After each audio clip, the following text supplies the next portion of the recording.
સ્વાગત છે મિત્રો આપનું બાયોલોજી વિડિયો લેક્ચરમાં। સૌને રામાણી સાહેબના નમસ્કાર। આજે આપણે ચેપ્ટર નંબર 6 ની અંદર જનીન સંકેત અને પાર્ટ 8 આના વિશે વાત કરીએ।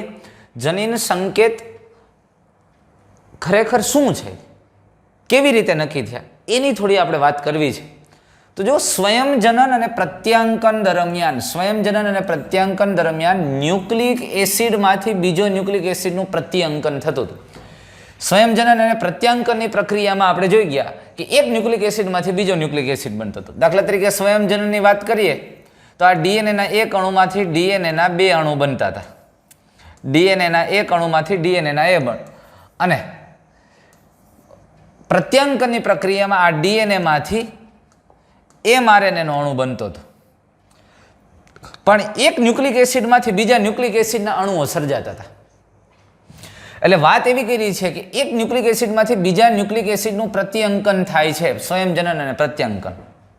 અને એટલે આ પ્રક્રિયાઓને પૂરકતાના સિદ્ધાંતોને આધારે સ્પષ્ટ રીતે સમજાવી શકાય છે।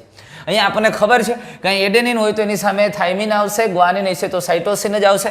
એટલે એકદમ સ્પષ્ટ રીતે પૂરકતાના સિદ્ધાંતને આધારે આ બંને પ્રક્રિયાઓ સમજાવી શકાય છે, સ્વયંજનન અને પ્રત્યાંકન।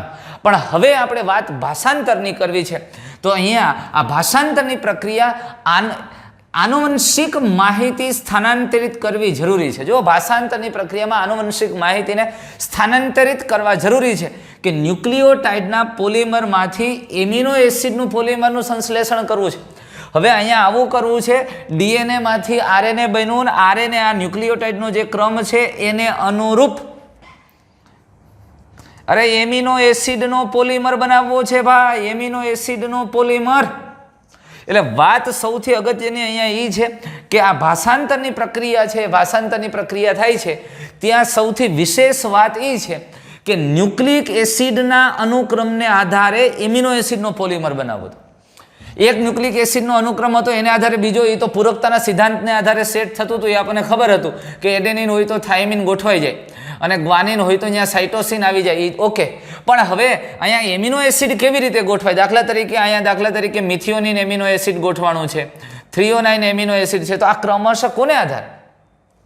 એક ન્યુક્લિયોટાઇડનો પૂરક બીજો ન્યુક્લિયોટાઇડ આવી શકે, પણ ભાષાંતરની પ્રક્રિયામાં તો આનુવંશિક માહિતીનું સ્થાનાંતર કરવા જરૂરી ન્યુક્લિયોટાઇડના પોલિમરમાંથી એમિનો એસિડનો પોલિમર બનાવવો છે અને એમિનો એસિડનું સંશ્લેષણ થાય છે આ પ્રક્રિયામાં, ભાષાંતરની પ્રક્રિયામાં, અને પ્રોટીનનો અણુ સર્જાય છે। તો એના માટે શું? આ ક્વેશ્ચન માર્ક હતો અને આ બાબત ઉપર સાયન્ટિસ્ટોએ ખૂબ વિચાર કર્યો। અને જો એમિનો એસિડ અને ન્યુક્લિયોટાઇડમાંનો ના તો કોઈ પૂરકતા જોવા મળે છે અને ના કોઈ એમાં સૈદ્ધાંતિક સ્વરૂપે તેને વિચારી શકાય। એટલે ન્યુક્લિયોટાઇડ અને એમિનો એસિડ વચ્ચે કોઈ પૂરકતા નથી। એટલે અહીંયા આપણને એવું ન કહી શકીએ કે ગ્વાનિન હોય તો એની સામે ભાઈ આ એમિનો એસિડ જોડાય છે, કઈ, કારણ કે રાસાયણિક રીતે કોઈ વચ્ચે બંધ નથી બનતો। એટલે ન્યુક્લિયોટાઇડ અને એમિનો એસિડ વચ્ચે ના તો કોઈ પૂરકતાનો સિદ્ધાંત છે અથવા તો ના તો કોઈ પણ બાબત એના વિશે આમ સૈદ્ધાંતિક રીતે સીધા સ્વરૂપે આપણે વિચારી શકીએ। તો શું છે એમાં, એની વાત આપણે કરીએ। હવે આ ન્યુક્લિક એસિડ આનુવંશિક દ્રવ્યમાં ફેરફારથી પ્રોટીન એમિનો એસિડમાં પણ પરિવર્તન આવી જાય છે। વાત સૌથી અગત્યની એ છે કે ન્યુક્લિક એસિડમાં ફેરફાર થાય છે, આ કોઈ પણ ન્યુક્લિક એસિડની અંદર ફેરફાર થાય છે તો એના દ્વારા જે પ્રોટીન બને છે એ પ્રોટીનમાં પણ પરિવર્તન આવી જાય છે। હવે ન્યુક્લિક એસિડના ફેરફારથી પ્રોટીનના એમિનો એસિડમાં પણ પરિવર્તન આવી જાય છે। હવે આ બાબતને આધાર આપતા પૂરતા પુરાવાઓ મળ્યા છે। એટલે કે ભાઈ આ ડીએનએ છે, એ ડીએનએના બંધારણમાં કોઈ ફેરફાર થાય છે, ડીએનએની અંદર રહેલા ન્યુક્લિયોટાઇડની સિક્વન્સ અથવા અનુક્રમમાં ફેરફાર થાય તો એને આધારે માનો કે આ ડીએનએની અંદર ચોક્કસ ક્રમ છે, એના દ્વારા પ્રોટીન એ બને છે, અને જો આની અંદર કોઈ ક્રમમાં ફેરફાર થયો, આની અંદર કોઈ ક્રમમાં ફેરફાર થયો અને એ જે ડીએનએ બને છે એના દ્વારા તો કે પ્રોટીન બદલી જાય છે, એમાં એમિનો એસિડની ગોઠવણ બદલી જાય છે, એમિનો એસિડનો ક્રમ બદલી જાય છે, પ્રોટીન બી થઈ જાય છે। આ બાબતના સ્પષ્ટ પુરાવા છે કે ન્યુક્લિક એસિડમાં પરિવર્તન થાય તો એના પ્રોટીનના બંધારણમાં ફેરફાર થાય છે। તો આનાથી જોજો, આનાથી જનીન સંકેતની પરિકલ્પનાનો પ્રસ્તાવ થયો। અહીંયા બહુ સમજવા જેવી વાત છે કે ભાઈ ડીએનએમાં ફેરફાર થાય તો પ્રોટીનમાં ફેરફાર થાય છે, એટલે કે ન્યુક્લિક એસિડમાં બદલાવ આવે છે, પ્રોટીનમાં બદલાવ આવે છે. એનો મતલબ એવો છે કે એક ડીએનએનો અનુક્રમ છે ને એ અનુક્રમ પ્રોટીનના નિર્માણ માટેના સંકેતો રજૂ કરે છે. પણ કેવી રીતે કરે છે ને એ ગોતવાના છે. પણ અહીંથી આ બાબત સ્પષ્ટ થાય કે જનીન સંકેતની પરિકલ્પનાનો પ્રસ્તાવ થયો જે પ્રોટીન સંશ્લેષણ દરમિયાન એમિનો એસિડના અનુક્રમને નિર્ધારિત કરે છે. એટલે કે આવા જનીન સંકેતોની પરિકલ્પનાનો પ્રસ્તાવ થયો કે એવું કંઈક સંકેતો છે કે જે પ્રોટીન સંશ્લેષણની પ્રક્રિયા થાય છે એ દરમિયાન એમાં એમિનો એસિડ છે એના અનુક્રમને નિશ્ચિત કરે છે. એટલે ડીએનએ ઉપરના અથવા તો ન્યુક્લિક એસિડ ઉપરના નાઇટ્રોજન બેઝનો અનુક્રમ કોઈક ને કોઈક રીતે એવો સંકેત દર્શાવે છે કે જે પ્રોટીનના એમિનો એસિડના ક્રમને તે નક્કી કરે છે. પણ સંકેત કેવી રીતે દર્શાવે એ હજુ નક્કી નહોતું થયું. અને એટલે ડીએનએની સંરચના અને આનુવંશિક દ્રવ્યની જૈવ રાસાયણિક પ્રકૃતિનું નિદર્શન કરવું જેટલું ઉત્તેજનાપૂર્ણ હતું તેનાથી વધારે ચુનૌતીપૂર્ણ જનીન સંકેતનું અર્થઘટન કરવાનું હતું. કારણ કે અહીંયા તો એકબીજા વચ્ચે સંબંધ પણ નથી. અને એટલે આ ચુનૌતીપૂર્ણ કાર્ય માટેના કેટલાક વિચારો જુદા જુદા વૈજ્ઞાનિકોએ કર્યા. પણ બહુ મહત્વનું અને મજા આવે એવી છે વાત સમજવાની. એટલે ખરેખર તો આ વિવિધ ક્ષેત્રોના વૈજ્ઞાનિકોની અહીંયા જરૂરિયાત હતી. અને અલગ અલગ ક્ષેત્રના વૈજ્ઞાનિકો, જો ભૌતિક શાસ્ત્રી, કાર્બનિક રસાયણ શાસ્ત્રી, જો અહીંયા ઓર્ગેનિક કેમિસ્ટ અને જૈવ રસાયણ શાસ્ત્રી અને જનીન શાસ્ત્રીના સહયોગની આવશ્યકતા હતી. આવા લોકોની જરૂરિયાત હતી ને બધા એક જ ક્રિયા માટે કામે લાગ્યા. કઈ? જનીન સંકેતનો ઉકેલ. ખરેખર ડીએનએ ઉપરના નાઇટ્રોજન બેઝનો અનુક્રમ પ્રોટીન શૃંખલાના એમિનો એસિડના અનુક્રમને કેવી રીતે નિર્ધારિત કરે છે, નક્કી કરે છે એ બાબત માટે. પણ સૌ પ્રથમ જ્યોર્જ ગેમો એક ભૌતિક શાસ્ત્રી હતા અને જેમનો વિચાર હતો કે જો બેઝ માત્ર 4 હોય અને 20 એમિનો એસિડનું સંકેતન કરવાનું હોય તો સંકેતના નિર્માણમાં બેઝનો સમૂહ બનતો હોય. આ વાતને સમજવા જેવી છે. અને જ્યોર્જ ગેમોએ એવું કીધું કે સામાન્ય રીતે નાઇટ્રોજન બેઝ તો 4 છે, યુ, એ, સી, જી. એટલે નાઇટ્રોજન બેઝ તરીકે ખાસ કરીને આરએનએ ઉપર આવેલા નાઇટ્રોજન બેઝ અથવા તો ન્યુક્લિયોટાઇડ છે એ સંકેત તરીકે વર્તે છે. અને બેઝ જો 4 પ્રકારના હોય તો એમિનો એસિડ છે, એમિનો એસિડ તો 20 પ્રકારના છે. હવે એમિનો એસિડ તો કુલ 20 પ્રકારના છે. તો જો એક નાઇટ્રોજન બેઝ છે એક એમિનો એસિડનું સંકેતન કરે તો કુલ 4 એમિનો એસિડનું સંકેતન થઈ શકે.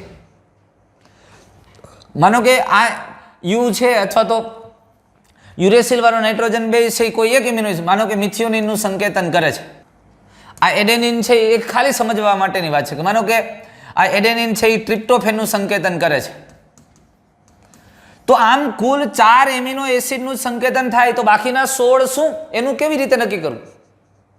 એટલે એણે એવું વિચાર્યું કે ખરેખર વાસ્તવમાં આ એક નાઇટ્રોજન બેઝ એક એમિનો એસિડનું સંકેતન ન કરતો હોય પણ એમિનો એસિડના સંકેતન માટે નાઇટ્રોજન બેઝનો સમૂહ ભાગ લેતો હોય. એટલે કે એક કરતાં વધુ નાઇટ્રોજન બેઝ ભેગા મળી અને એક એમિનો એસિડનું સંકેતન કરતો. બહુ મહત્વની વાત કરી છે કે સંકેતના નિર્માણમાં બેઝનો સમૂહ બનતો હશે.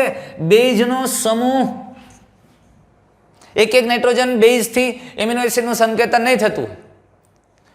એટલે તેણે સૂચવ્યું કે બધા જ 20 એમિનો એસિડના સંકેતન માટે સંકેત 3 ન્યુક્લિયોટાઇડ્સના બનેલા છે. એટલે 3 ન્યુક્લિયોટાઇડ ભેગા થઈ અને એક એમિનો એસિડનું સંકેત બનાવે છે. 2 પણ ન ચાલે. જુઓ તમે વિચારો કે માનો કે 2 નાઇટ્રોજન બેઝ હોય તો આપણે આ લઈ, માનો કે આ UCAG આમ અને UCAG. તો જો આ UU સંકેત થયો, UC થયો, UA થયો, UG થયો, માનો કે CU થયો, CC થયો, CA થયો અને CG થયો. અહીંથી AU, AC, AA અને AG. આમ તમે સંકેત ગણો તો ખરેખર કેટલા થાય? GU, GC, GA અને GG. તો સંકેત કુલ 16 થયા તોય પૂરતા નથી. સંકેત કેટલા થયા કુલ? આ 1 2 3 4 5 6 આમ ગણો તો 16 સંકેત થયા. એટલે 4 4 તમે લ્યો એટલે કે બબે નાઇટ્રોજન બેઝના સમૂહથી એક સંકેત રજૂ થતો હોય તો એ 16 જ સંકેત થાય, તો પણ 20 એમિનો એસિડ માટે પૂરતા નથી. અને એટલે ગેમોવે એવી વાત કરી કે બધા જ એટલે કે 20 એમિનો એસિડના સંકેતન માટે ખરેખર 3 નાઇટ્રોજન બેઝની આવી જોડી બને. આજે 2 બની ને એવી રીતે માનો કે 3 નાઇટ્રોજન બેઝની જોડી બનતી હોય. આવા 3 નાઇટ્રોજન બેઝની જોડથી આના સમૂહથી એક એમિનો એસિડનું સંકેતન થતું હોય. અને તો તમે વિચારો તો કુલ 64 સંકેત બને. જે 20 એમિનો એસિડ છે એના કરતાં સંકેતોની સંખ્યા વધારે છે અને જે પૂરતા છે. એટલે 3 નાઇટ્રોજન બેઝના સમૂહથી એ એમિનો એસિડનું સંકેતન થાય છે, આવું ગેમોવે વિચાર્યું. અને એણે કીધું કે ભાઈ આ એક એમિનો એસિડના સંકેતન માટે 3 ન્યુક્લિયોટાઇડ છે એ સાથે એના દ્વારા સંકેતન થાય છે અને 3 ન્યુક્લિયોટાઇડના સમૂહથી સંકેતન થાય છે. અને આ એક મજબૂત પ્રસ્તાવ હતો. એની ધારણા હતી, આ ગેમોવની ધારણા હતી, પણ સોલિડ ધારણા હતી એની, કારણ કે બધા લોજિક અને તર્ક સાથે વિચાર સાથેની હતી. અને એણે કીધું કે આવી રીતે 4⁵ તમે વિચારો 4 4 4 એટલે એના ઉત્પરિવર્તિત સંયોજન દ્વારા 64 સંકેતોનું નિર્માણ થતું હશે. કેટલા? 64. અને આ રીતે બનતા સંકેતો જરૂરિયાત કરતાં પણ ઘણા વધારે હોય છે. અને એટલે સંકેત ત્રિઅક્ષરી હોય છે અને જેનું પ્રમાણ આપવું અત્યંત કઠિન કાર્ય. હવે એ રજૂ સંકેત ત્રિઅક્ષરી છે, આ તો હાઇપોથિસિસ હતી, આ તો વિચાર્યું હતું. ગેમો ભૌતિક શાસ્ત્રી વ્યક્તિ હતા અને એના તર્કને આધારે, એના લોજિકને આધારે ગાણિતિક સંભાવનાઓને ધ્યાનમાં રાખીને વિચાર્યું. તો એનું કહેવાનું એવું થયું કે 3 નાઇટ્રોજન બેઝના સમૂહથી સંકેત રચાતો હોય. અને એ વાત ઓકે. અને એટલે કે 20 એમિનો એસિડ માટે સંકેત કુલ 64 રચાય છે અને એટલે જરૂરથી પણ વધારે છે, એટલે આ હોઈ શકે. એટલે સંકેત ત્રિઅક્ષરી હોય છે. પણ હવે એનું પ્રમાણ આપવું એ અત્યંત કઠિન હતું કે કયો જનીન સંકેત ક્યાં એમિનો એસિડ માટે. અને 3 નાઇટ્રોજન બેઝથી જ જનીન સંકેત તરીકે વર્તે છે અથવા તો કોઈ પણ એમિનો એસિડનું સંકેતન કરે એનું પ્રમાણ આપવું અત્યંત કઠિન કાર્ય હતું. પણ હરગોવિંદ ખોરાના એણે નિશ્ચિત બેઝ એનો એક સમપોલિમર અને સહપોલિમરના જોડાણવાળા આરએનએ અણુઓના સંશ્લેષણની રાસાયણિક પ્રક્રિયાની શોધ કરી હતી. હરગોવિંદ ખોરાનાએ. આમ ભારત બેઝના વૈજ્ઞાનિક હતા પણ યુએસએની અંદર હતા. અને એણે કેટલાક એવા સામાન્ય રીતે આરએનએ બનાવ્યા સમપોલિમર. દાખલા તરીકે યુ આવો કૃત્રિમ પોલિમર બનાવ્યો. અને તેને આધારે એણે એમિનો એસિડનું સંકેતન નક્કી કર્યું. સમપોલિમર અને સહપોલિમર. સહપોલિમરની એણે અંદર આવું લીધું હતું. ખરેખર હરગોવિંદ ખોરાનાએ આવું બનાવ્યું હતું. અને એને આધારે ચોક્કસ એમિનો એસિડનું સંશ્લેષણ થતું જોવા મળ્યું. પણ આ વાત આપણે કરીએ એ પહેલાં હું તમને કેટલીક વધારાની વાત કરું અને થોડું વધારે ડિટેલમાં આ બાબતને સમજાવી દઉં. હવે જુઓ, ખરેખર ગેમોવના પ્રસ્તાવ પછી નિરેનબર્ગ નામના વૈજ્ઞાનિકે સૌપ્રથમ આ નિરેનબર્ગ નામના વૈજ્ઞાનિકે એક કૃત્રિમ આરએનએનો ઘટક બનાવ્યો અને જેની અંદર બધા નાઇટ્રોજન બેઝ આ યુ આવો પોલિમર બનાવ્યો. યુ અને એને આધારે જો કોષ મુક્ત પ્રણાલી વિકસાવી, એટલે ફ્રી સેલ સિસ્ટમ ડેવલપ કરી. એટલે કોષની બહાર કોષરસીય ઘટકો દ્રવ્યો એને ખાસ કરીને ઈ કોલાઈ બેક્ટેરિયાના કોષરસના ઘટકો લઈ અને કોષની બહાર ભાષાંતરની પ્રક્રિયા, પ્રોટીન નિર્માણની પ્રક્રિયા આખી વિકસાવેલી. એના માટેની એક સિસ્ટમ ડેવલપ કરેલી. એટલે કોષ મુક્ત પ્રણાલી વિકસાવેલી. આ કોષ મુક્ત વિકસાવેલી પ્રણાલીની અંદર આવું એક કૃત્રિમ nitrogen base polymer, nucleotide polymer એને બનાવેલું યુ. અને એને આધારે જે પ્રોટીન બન્યું એ પ્રોટીન એને જોયું તો આ પ્રોટીનની અંદર બધા એમિનો એસિડ કેવા હતા તો કે એની અંદર બધા એમિનો એસિડની અંદર એને જોવા મળ્યું કે ફિનાઇલ એલેનિન. એટલે આવા પ્રોટીનના બંધારણમાં બધા એમિનો એસિડ તો ફિનાઇલ એલેનિન એટલે કે ફિનાઇલ એલેનિનનું પોલિમર મળ્યું. એના ઉપરથી એને સ્પષ્ટ થયું કે ફિનાઇલ એલેનિન માટેનો સંકેત છે ને યુ છે. સમજાણું તમને? યુ છે. પછી એવી જ રીતે એણે એક બીજી શૃંખલા આવી આર્ટિફિશિયલ બનાવી કે જેણે પોલી સી લીધા.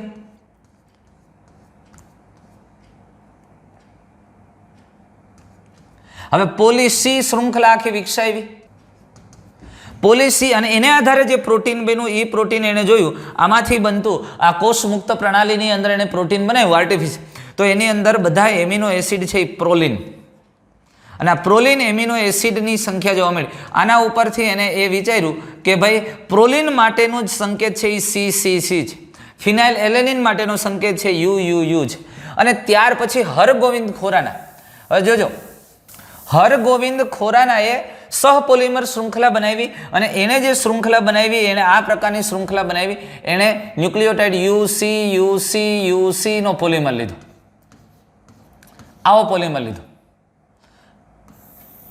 અને એમાં પછી જે એના દ્વારા આ કોષમુક્ત પ્રણાલીની અંદર જે પ્રોટીન બન્યું અને એ પ્રોટીનની અંદર કયા કયા પ્રકારના એમિનો એસિડ એને જોવા મળ્યા, તો એની અંદર આવી શૃંખલા જોવા મળી, સેરીન એમિનો એસિડ અને લ્યુસિન, સેરીન અને લ્યુસિન, સેરીન અને લ્યુસિન. એટલે આવા સામાન્ય રીતે એમિનો એસિડ ક્રમશઃ જોવા મળ્યા. પાછો સેરીન અને લ્યુસિન.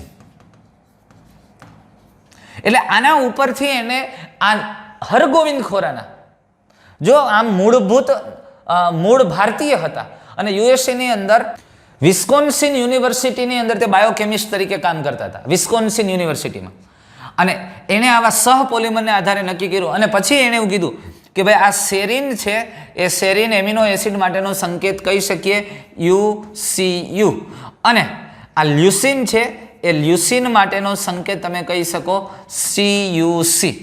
એટલે આમ નિરેનબર્ગે સૌપ્રથમ ફિનાઇલ એલેનિનનો UUU સંકેત આપ્યો અને ત્યાર પછી એને CCC પ્રોલિન માટે આપ્યો અને હરગોવિંદ ખોરાનાએ આવા સહપોલિમર બનાવી આવું RNAનું નિર્માણ કરી અને એને આધારે કોષ ફ્રી સિસ્ટમની અંદર, તંત્રની અંદર પ્રોટીન સંશ્લેષણ કર્યું તો સેરીન અને લ્યુસિન આમ એકાંતરિત રીતે જોડાયેલી પોલીપેપ્ટાઇડ શૃંખલા મળી અને એને આધારે કીધું કે સેરીન માટેનો સંકેત UCU છે, લ્યુસિન માટેનો CUC છે.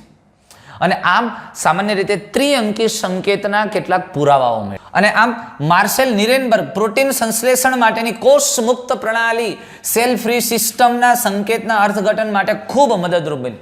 મેં કીધું ને કે એણે ઈ કોલાઈ બેક્ટેરિયાના જીવરસીય ઘટકો, એટલે એમાંથી એવા બધા ઉત્સેચકો ઘટકો મેળવા અને ઈ દ્રવ્ય મેળવી અને કોષમુક્ત પ્રણાલીમાં પ્રોટીન સંશ્લેષણની પ્રક્રિયાને પ્રેરી. એટલે ઈ કોલાઈ બેક્ટેરિયાના રિબોઝોમ છે, એના કોષરસીય ઘટકો છે, એને જુદા કર્યા અને એની અંદર આ પ્રોટીન સંશ્લેષણની પ્રક્રિયાને પ્રેરવામાં આવી. એ પ્રોટીનની અંદર ચોક્કસ પ્રકારના એમિનો એસિડની હાજરીઓ જોવા મળી અને એને આધારે આ સંકેત છે એને નક્કી કર્યા.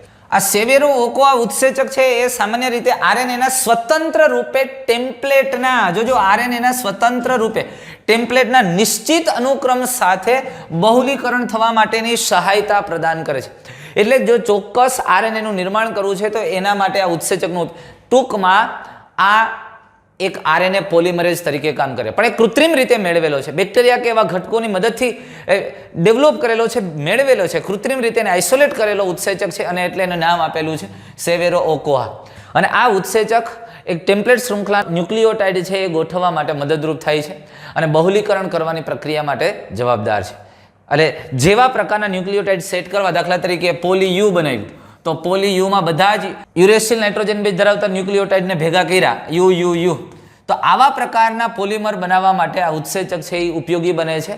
એટલે કે કોષમુક્ત પ્રણાલીમાં આવા પ્રકારના ઉત્સેચકોની મદદથી આપણે આરએનએ બનાવી શકીએ છીએ અને એવી જ રીતે આરએનએમાંથી પ્રોટીન સંશ્લેષણ કરી અને ચોક્કસ પ્રોટીન શૃંખલાઓ પ્રાપ્ત કરે જે અભ્યાસ માટે ઉપયોગી બની અથવા જેને આધારે આપણને એમિનો એસિડના સંકેત વિશેનો ખ્યાલ આવ્યો.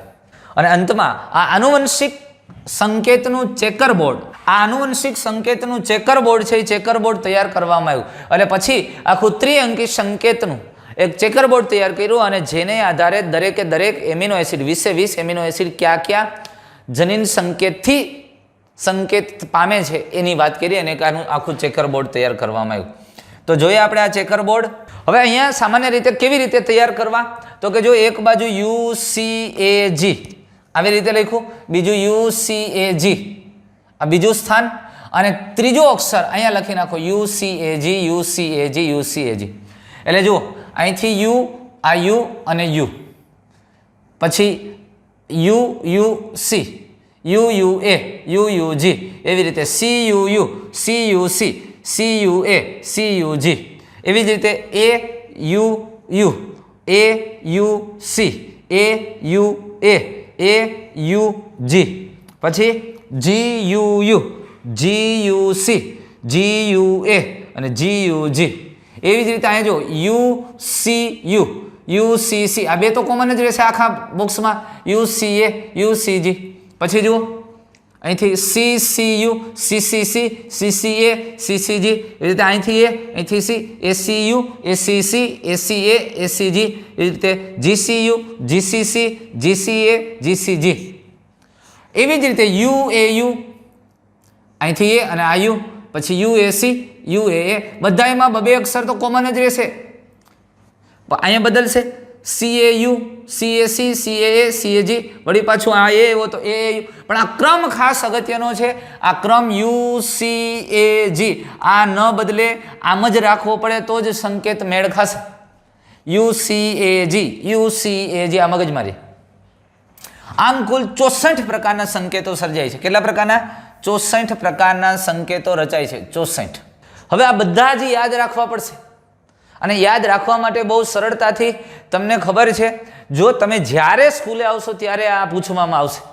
જ્યારે આવો ત્યારે 15 દિવસ સુધી રોજ, અને આમનામ યાદ નહીં રહે. જો આને આપણે એક આમ આખું ટેબલ મગજમાં બેસાડવું પડશે, 3-4 વખત આવી રીતે લખવાનું, અને પછી અહીંયા વિચારો, જો અહીંયા ફિનાઇલેલેનિન, ફિનાઇલેલેનિન, લ્યુસાઇન, લ્યુસાઇન, લ્યુસાઇન, લ્યુસાઇન, આઇસોલ્યુસિન, આઇસોલ્યુસિન, પછી આ મિથિયોનિન, વેલાઇન, વેલાઇન, વેલાઇન.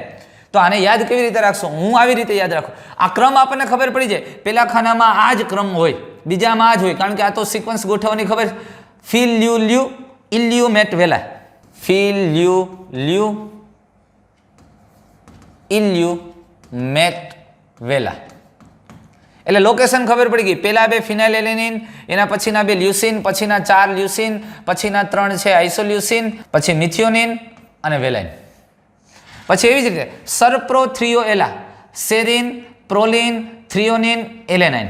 તમે કોઈ પણ રીતે યાદ રાખો, કોઈ પણ રીતે, એની એરે લેવા દેવા નથી, પણ લોકેશનને આધારે એ ખબર પડી જવી જોઈએ કે UAU આવે એટલે એ ટાયરોસિન માટેનું જ હોય. એટલે ટાયરોસિન, જો આ સ્ટોપ કોડોન છે, UAA અને UAG એ બે સ્ટોપ કોડોન છે. ત્યાં કોઈ પણ પ્રકારના એમિનો એસિડનું સંકેતન કરતા નથી, ત્યાં વાત પૂરી થઈ જાય, સમાપ્તિ સંકેત છે, સમાપક સ્થાન આવેલા.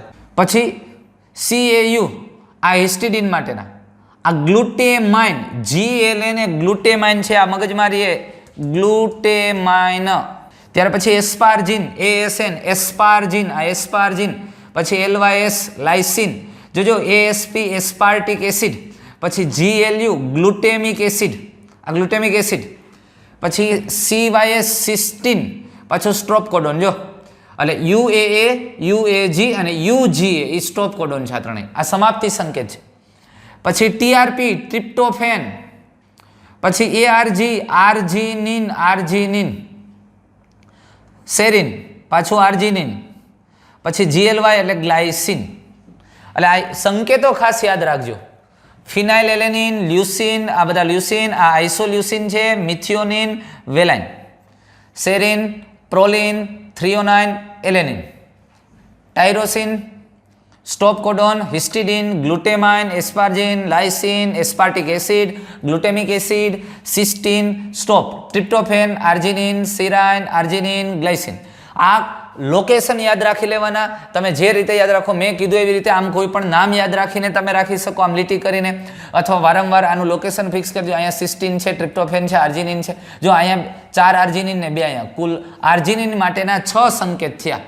આ 4 આ અને 2 આ. કોઈ પણ સંકેત આર્જિનિન, આ 6 માંથી કોઈ પણ આર્જિનિન માટેનો સંકેત રજૂ કરે છે.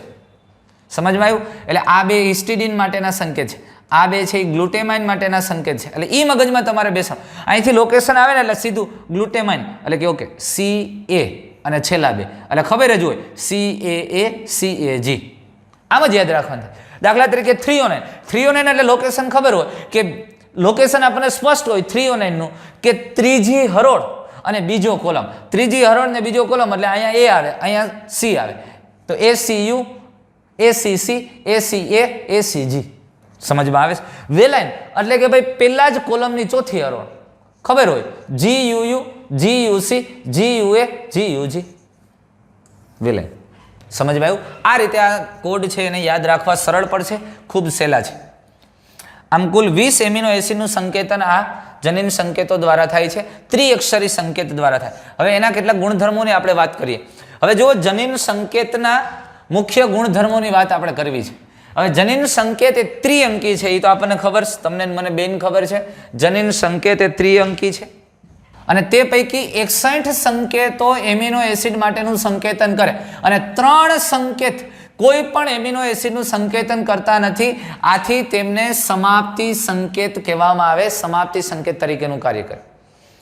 આ કુલ 64 ત્રિઅંકી સંકેતો સર્જાય છે, એમાંથી 61 છે એ એમિનો એસિડનું સંકેતન કરે છે, 61 એમિનો એસિડનું સંકેતન કરે અને 3 એ સમાપ્તિ સંકેતો છે. 2 આ બીજી વાત, એક જ એમિનો એસિડમાં એક કરતા વધારે સંકેતો દ્વારા નિશ્ચિત થઈ શકે. દાખલા તરીકે ફિનાઇલ એલેનિન, આ ફિનાઇલ એલેનિનના 2 સંકેત છે, UUU અને UUC. હવે જો આર્જિનિનના 6 સંકેત થાય છે. પછી એવી જ રીતે સેરિન, સેરિનના 6 થાય છે, જો UCU, UCC, UCA, UCG અને AGU, AGC.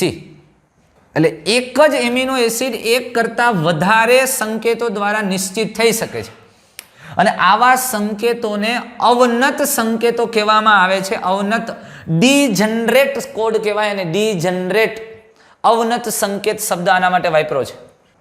એટલે એક એમિનો એસિડ એક કરતા વધુ સંકેતો દ્વારા નિશ્ચિત થતા હોય તો આવા સંકેતોને અવનત સંકેતો કહેવામાં આવે છે. અને આ સંકેતો છે, એ સંકેતો mRNA પર સતત વંચાય છે. આ મગજમારીએ, આ સંકેતો mRNA પર સતત વંચાય છે. એટલે અહીંયા જો આવી રીતે mRNA ની શૃંખલા હોય તો આમ ક્રમશઃ જ હોય.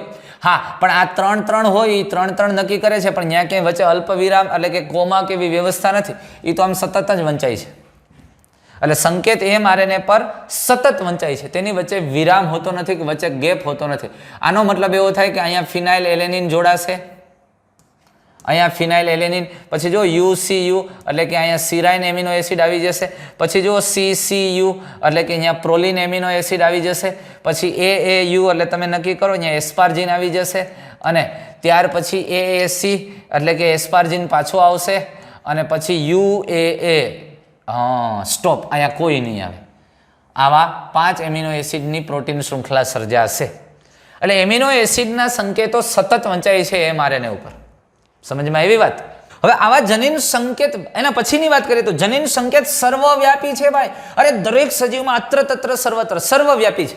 ઉદાહરણ તરીકે બેક્ટેરિયાથી લઈને મનુષ્ય સુધી, કોઈ પણ સજીવની અંદર બેક્ટેરિયાથી શરૂ કરીને મનુષ્ય સુધીમાં ફિનાઇલ એલેનિનનું સંકેતન UUU દ્વારા જ થાય છે.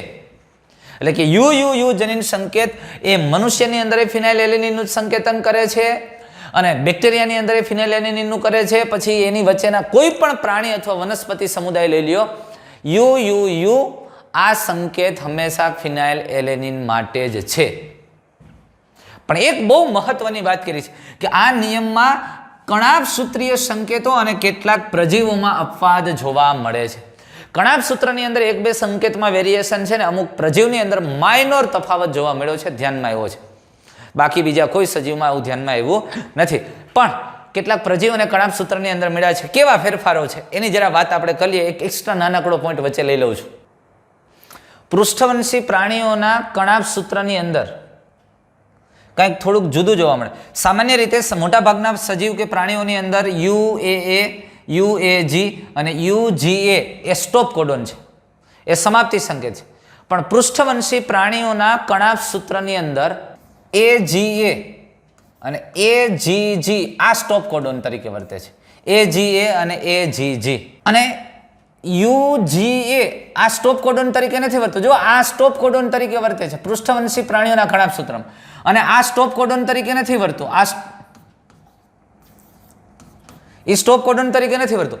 આ સંકેત છે એ સંકેત ટ્રિપ્ટોફેનનું સંકેતન કરે છે. ટ્રિપ્ટોફેન, સમજમાં આવ્યું? એટલે આવું થોડું વેરિએશન ત્યાં જોવા મળે છે.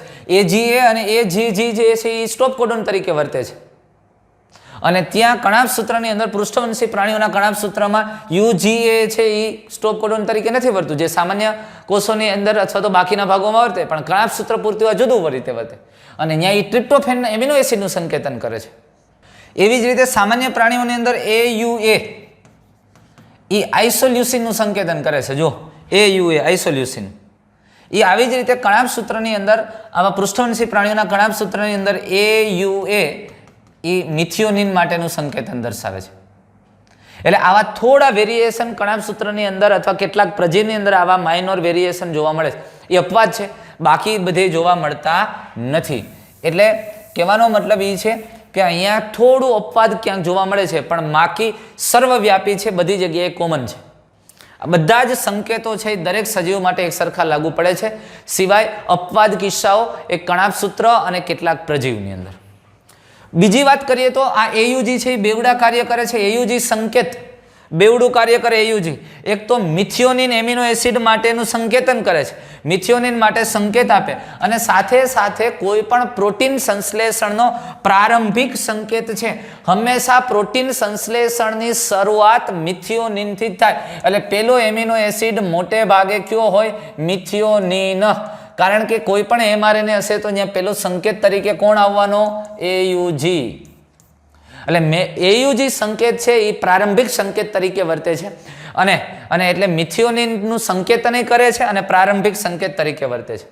અને ત્યાર પછી યુએએ, યુએજી અને યુજીએ આ સમાપન સંકેત છે. ઓચર દ્વારા આપેલો સંકેત, એટલે આને ઓચર, એમ્બર દ્વારા અને ઓપલ, એટલે આને ઓચર, એમ્બર અને ઓપલ આમ પણ કહેવામાં આવે છે. ઓચર, એમ્બર અને ઓપલ, આમ ત્રણ સંકેત. યુએએ ઓચર, યુએજી એમ્બર અને યુજીએ ઓપલ, આ ત્રણ નામથી પણ એને ઓળખવામાં આવે છે. જે સમાપન સંકેત, સમાપ્તિ સંકેત છે, કોઈ પણ એમિનો એસિડનું સંકેતન કરતો નથી. એટલે અહીંથી એક વસ્તુ રહે, હા આ સિસ્ટમ દ્વારા કુલ 64 સંકેત મળે છે, પણ 64 માંથી 61 જ એમિનો એસિડનું સંકેતન કરે. એટલે એમિનો એસિડનું સંકેતન દર્શાવતા ભાગો સંકેતો તો 61 જ છે, અને 3 સમાપ્તિ સંકેતો છે. એટલે આ ધ્યાનમાં રહે ખાસ. જો એમઆરએનએ માંથી નીચે દર્શાવેલ ન્યુક્લિયોટાઇડનો ક્રમ આપેલો હોય તો તેના દ્વારા સંકેતન પામતા એમિનો એસિડના તમારે ક્રમની આગાહી કરવાની છે, ને તમારે નક્કી કરવાનું છે. અહીંથી તમે કહી શકો કયો કયો આવે. ફટાફટ અત્યારે જો તો તમે સમજી શકો એમ છો. એટલે જો અહીંયા ચેકર બોર્ડનો ઉપયોગ કરીને તમને હવે કીધું છે કે માનો કે આ ન્યુક્લિયોટાઇડનો ક્રમ છે, તો એને આધારે એમાં એમિનો એસિડ ક્યાં હશે? તો અહીંયાથી નક્કી કરી લ્યો તમે યાર. એયુજી મિથિયોનિન, યુયુયુ ફિનાઇલેલેનિન, યુયુસી ફિનાઇલેલેનિન, ફિનાઇલેલેનિન, ફિનાઇલેલેનિન, ફિનાઇલેલેનિન. આનાથી વિપરીત વાત કરી તમને. વિપરીત રીતે તમને ન્યુક્લિયોટાઇડનો એમિનો એસિડની સિક્વન્સ આપેલી છે, અને એને આધારે આ એમિનો એસિડના સિક્વન્સને આધારે તમને એમઆરએનએના ન્યુક્લિયોટાઇડનો ક્રમ નક્કી કરવાનું કહે તો એ યાદ થઈ જાય. જુઓ મિથિયોનિન, ફિનાઇલેલેનિન, ફિનાઇલેલેનિન, ફિનાઇલેલેનિન, આ તો બધા ઈ જ છે. પણ છતાંય આ રિપીટ કરવું એ જ આવે એવું કેવું અઘરું છે, મુશ્કેલી ભર્યું છે. શું કરવાને? કારણ કે ફિનાઇલેલેનિન અહીંયા યુયુ હોઈ શકે ને યુયુસી હોઈ શકે. એ થોડુંક ટફ થાય, કારણ કે એક એમિનો એસિડ માટે એક કરતાં વધુ જનીન સંકેત છે, અને એટલે એવું કીધું કે મુશ્કેલી ભર્યું લાગ્યું, થોડુંક લાગે. આ તો આણે કીધું છે એટલે આપણે, બાકી અહીંયા હું યુયુસી લઈ શકું ને. બે માટે ફિનાઇલેલેનિન માટેના બે સંકેત છે. હવે અહીંયા યુયુ જ આવે કે યુયુસી આવે, અને જો અહીંયા યુયુસી છે તો અહીંયા યુયુ કેમ ન આવી શકે? એ નક્કી કરવું ટફ થઈ જાય. સમજાય? તો હવે તમે શીખેલા જનીન સંકેતના કયા બે ગુણધર્મો વચ્ચે સહસંબંધ છે તે કહી શકશો. અને આના ઉપરથી તો તમે એક સ્પષ્ટ કહી શકશો ને યાર, કે તમે શીખેલા જનીન સંકેતના કયા બે ગુણધર્મો વચ્ચે સહસંબંધ છે તે કહી શકશો. એ બાબત તમે સ્પષ્ટ કહી શકશો કે કોઈ પણ એમિનો એસિડ માટે જનીન સંકેત નિશ્ચિત છે. આ જનીન સંકેત એક જ એમિનો એસિડનું જનીન સંકેતન, કોઈ પણ એક સંકેત એ એક જ એમિનો એસિડનું સંકેતન કરે. હા, એક સંકેત એક જ એમિનો એસિડનું સંકેતન કરે છે. એક જ એમિનો એસિડનું સંકેતન કરે છે. તમે ગમે ત્યારે લઈ લ્યો, યુયુયુ ફિનાઇલેલેનિનનું સંકેતન કરે, યુયુસી એ ફિનાઇલેલેનિનનું જ કરે છે. એટલે એક સંકેત એક જ એમિનો એસિડનું સંકેતન કરે. હા, એવું બની શકશે કે એક એમિનો એસિડ માટે એક કરતાં વધુ સંકેત હશે. હા, એ સંભવ છે કે એક એમિનો એસિડ માટે એક કરતાં વધુ સંકેત છે, પણ એક સંકેત માટે તો એક જ એમિનો એસિડ છે. બસ આ બે સંબંધોની વાક્યમાં વાત કરી છે. એક એમિનો એસિડ એક સંકેત એક જ એમિનો એસિડનું સંકેતન કરે. યુયુયુ માત્ર ફિનાઇલેલેનિન, યુસીયુ માત્ર સિરાઇન માટે, પછી યુસીયુ પછી ટ્રિપ્ટોફેન કે હિસ્ટિડીન કે પ્રોલિન માટે નથી, માત્ર ને માત્ર સિરાઇન માટે જ છે. સમજમાં આવે છે? યુસીસી છે તો એ માત્ર સેરિનનું જ સંકેતન કરે છે. હા, સેરિન માટે એક કરતાં વધુ સંકેત છે, પણ આ સંકેત માટે તો એક જ એમિનો એસિડ છે. એટલે આ બે સંબંધો નક્કી કરે છે, આ બે સંબંધો દર્શાવે છે. સમજાય? એટલે આપણને જે ઓલું મુશ્કેલી ભર્યું લાગ્યું ને વાક્ય કીધું ને કે હવે તમને કયા બે ગુણધર્મો રજૂ થયા, તો કે એક સંકેત એક જ એમિનો એસિડનું સંકેતન કરે છે, પણ એક એમિનો એસિડ માટે એક કરતાં વધુ જનીન સંકેતો હોય છે, અને એક કરતાં વધુ જનીન સંકેત છે તો આવા સંકેતોને તમે અવનત સંકેતો કહો છો. આ મહત્વની બાબત આપણને એમાં સમજાવી છે. અને આ ત્રિઅંકી સંકેતોની દોસ્તો વાત આપણે કરી. અહીંયા તમે જુઓ તો વળી પાછી વાત એક આવે કે આ દરેક જનીન સંકેતની અંદર આ બે કોમન રહે છે. આખા બોક્સમાં આ બે કોમન બદલતો રહે છે માત્ર એક, છતાંય આ તમે સમજો આનું બદલી ગયું, આ યુ સી એ અને જી અલગ અલગ છે તો એમિનો એસિડ તો એનો જ રહ્યો. એટલે આ છેલ્લા અંકનું બહુ વજન રહેતું નથી. આ પેલા બે આંકડા બદલે છે એને આધારે એમિનો એસિડનો ક્રમ બદલી જાય છે. જો અહીંયા C C C C C C proline, A C એટલે થ્રીઓનિન આવ્યું. છેલ્લો બદલે છે છતાં પણ એમિનો એસિડ એનો જ રહે. અહીં યુ હતો ને અહીંયા સી થઈ ગયો તો એમિનો એસિડ એ છે. એટલે મુખ્યત્વે જનીન સંકેતની અંદર પેલા બે અંક છે એને આધારે એમિનો એસિડ છે એ ખૂબ મહત્વનો ભાગ ભજવે છે. પણ છેલ્લો અંક છે એ છેલ્લો અંક સામાન્ય રીતે એટલી અસર નથી દર્શાવતો. અમુક ચોક્કસ વખતે એની જરૂરિયાત અથવા એને આધારે નક્કી થાય છે, પણ મુખ્યત્વે કોઈપણ એમિનો એસિડના નિશ્ચિતપણા માટે પેલા બે અંક છે એ ખૂબ જ મહત્વના છે. એ બેને આધારે એમિનો એસિડ છે એનો ક્રમ જળવાય છે. પણ એમિનો એસિડ છે એ છેલ્લો ક્રમ બદલવાથી એમિનો એસિડનો ક્રમ બદલતો નથી. અને આવું ફરી પાછો એક ઇન્ટરેસ્ટિંગ ટોપિક સાથે જનીન વિકૃતિ સાથેની આપણે વાત કરશું, અને ખૂબ મહત્વનો અને ઉપયોગી ટોપિક છે. ફરી પાછા નેક્સ્ટ વિડીયોમાં મળીએ છીએ. Thank you.